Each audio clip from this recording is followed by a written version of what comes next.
All right, what's going on, everybody? CGA back in the building. Got the Christmas tree up, ready to go. And I figure I hit y'all off on the Notorious CGA channel about advice I would give myself at age 18. I think this would be a good series for me to do. Go through my age 18, then the middle years and the 20s, and then in my 30s, and then talk about my 40s. I'm in my late 40s. It's hard to believe, but look, wisdom and knowledge never look so good. Anyway, what advice would I give myself at age 18? Maybe this might help somebody that is in their younger years or something like that. So anyway, first piece of advice that I would give myself at age 18, if I can go back to the future, is to let myself know to not take women so seriously. I'm gonna just let you know that right now.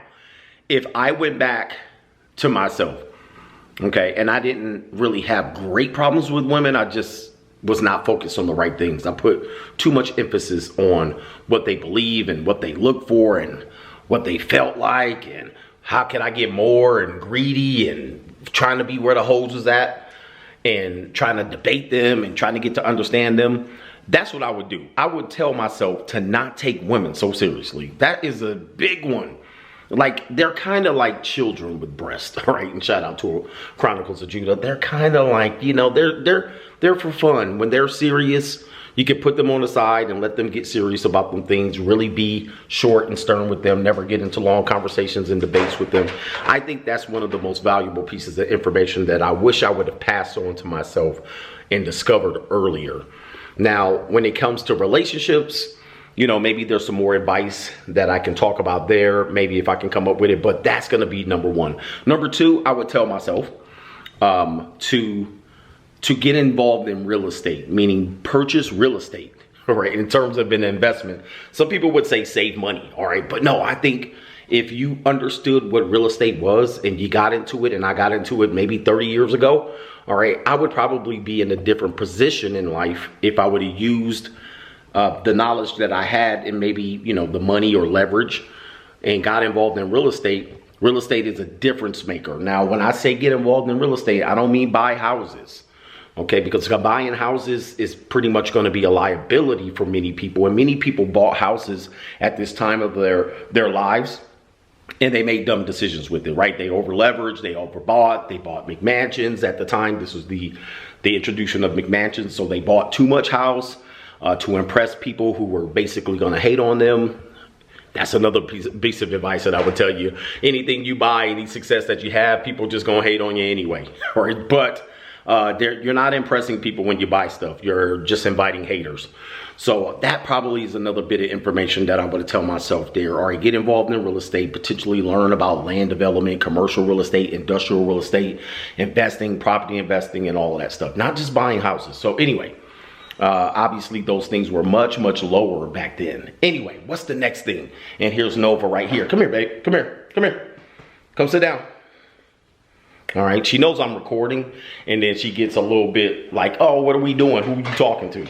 So anyway, what was the next thing that I would tell myself? So I got the real estate, not taking women so seriously, and all of those things. There was another one that I was going to bring up, and I'm going to remember it in a second. All right. Friends. All right. I would say probably friends are very good. People think you're supposed to have a big crew of people, and a big crew of people could be beneficial to you.